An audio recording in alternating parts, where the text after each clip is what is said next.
Laurent Géronimi, bonjour. Bonjour. Vous êtes gérant chez Swiss Life Banque Privée. On va parler avec vous avec cette rentrée de marché, de perspective.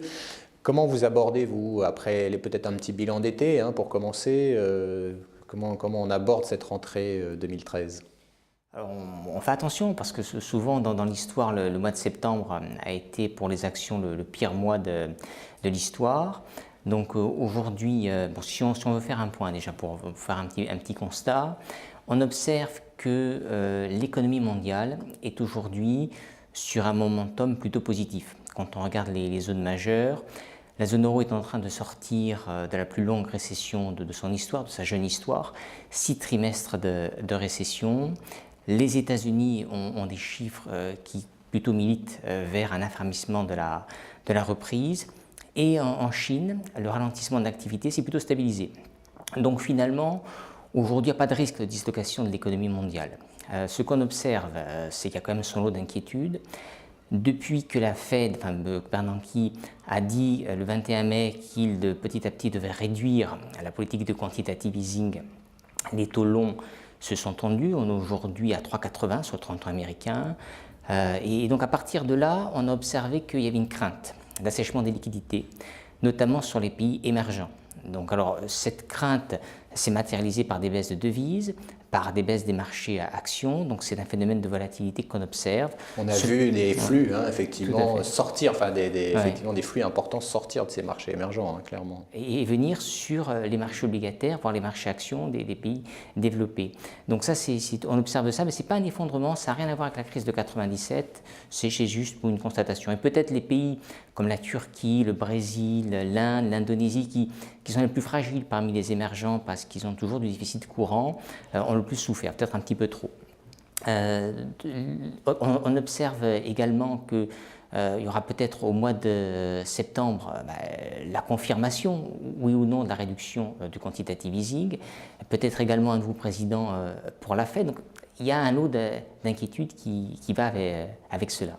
Donc, évidemment, je dirais, le risque géopolitique qu'on ne maîtrise pas, qui est la Syrie. Ça veut dire pour les investisseurs qui peut-être s'étaient portés de manière assez claire sur les actions à un moment donné, même si en termes de flux, de volume sur ces marchés actions, on est loin d'avant la crise en tout cas, il y a eu ce mouvement-là. Aujourd'hui, ils regardent peut-être d'un autre œil, actions, obligations, ils sont dans un moment un peu d'expectative.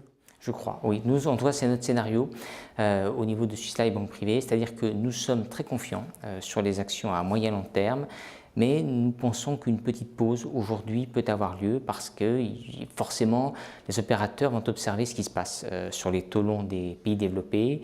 On a quand même eu depuis l'intervention de Bernanke 100 points de base de tension à peu près, en moyenne sur tous les pays. La France, l'OAT 10 ans est à 2,50, on se rapproche à 1,93 et 2% sur le 10 ans allemand, on est à 4,50 sur l'Italie. L'Italie a peut-être aussi un risque politique si les élections viennent d'être remises sur le tapis. Donc oui, on observe tout cela et on considère qu'il faut être plus prudent à très court terme. C'est-à-dire que quelque part, ce mouvement de resserrement, ou s'il a lieu, on a toujours un point d'interrogation sur le calendrier, mais ce qui se passe sur la partie obligataire aura un impact sur les actions, quoi qu'il arrive. C'est peut-être, même si certains, il y a quelques mois, se disaient on peut être sur les actions sans problème, il y aura peut-être quand même cet effet-là qu'on a observé historiquement. Oui, parce que forcément une tension sur les taux longs à court terme aura un effet négatif parce que les choses qu'on ne maîtrise pas, à la limite même une intervention Syrie militaire pourrait être génératrice d'inflation, pourrait être génératrice de tension sur les prix du baril de pétrole, sur ce qu'on a pu observer dernièrement, donc pèserait quand même sur la reprise américaine. Donc il y a ces effets négatifs qui pourraient influencer négativement à court terme le marché. Mais je le répète, on est positif à moyen long terme sur les marchés actions en jouant la reprise de l'économie mondiale.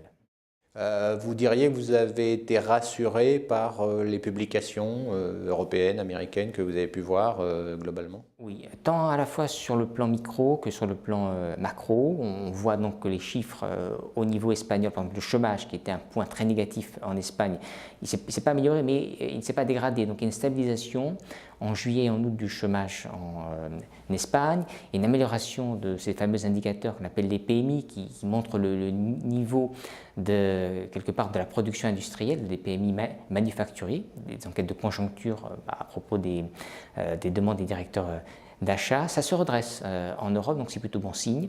On a eu un mauvais chiffre de commande de biens durables aux États-Unis, mais ça n'affecte pas pour nous la vigueur du marché de l'emploi qui est en train de repartir. On a quand même des demandes d'allocation chômage qui sont les plus faibles depuis 2007 aux États-Unis.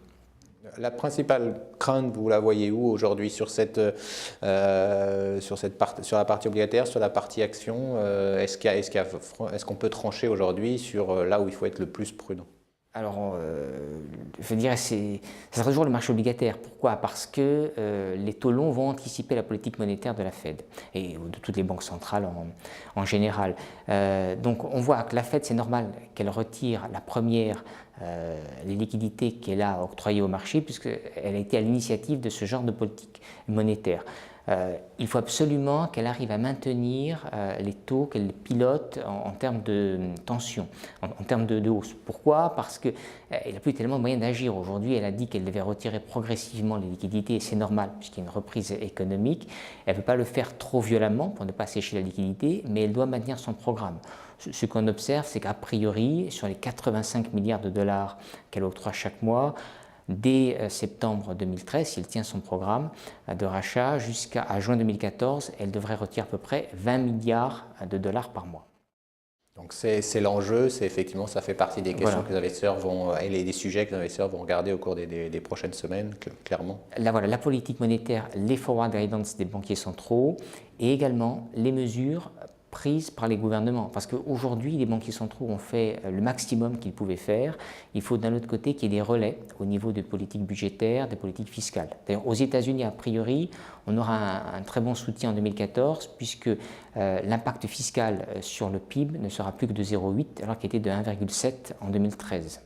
Alors, on parlait de ce qui se passait sur les marchés émergents.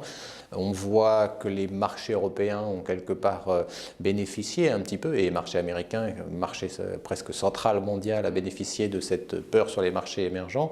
Est-ce qu'on n'est pas là dans une période un petit peu de volatilité qui va revenir, de volatilité, effectivement, de mouvements un peu brusques, avec des peurs raisonnées ou pas d'ailleurs?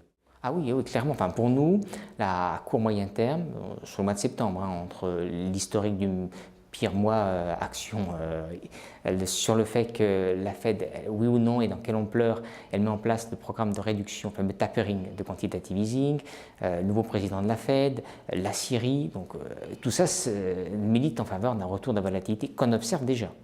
Qu'est-ce qui va se passer sur les taux longs? Par contre, ce qu'on observe, c'est quand même que l'OCDE a revu à la hausse, dans le cadre de la France, la prévision de PIB. Donc, il y a quand même aujourd'hui des facteurs de soutien très positifs. Ce qui amènera peut-être donc sur certaines actions, effectivement, à faire les bons choix. Absolument. En toute manière, il faut être très sélectif.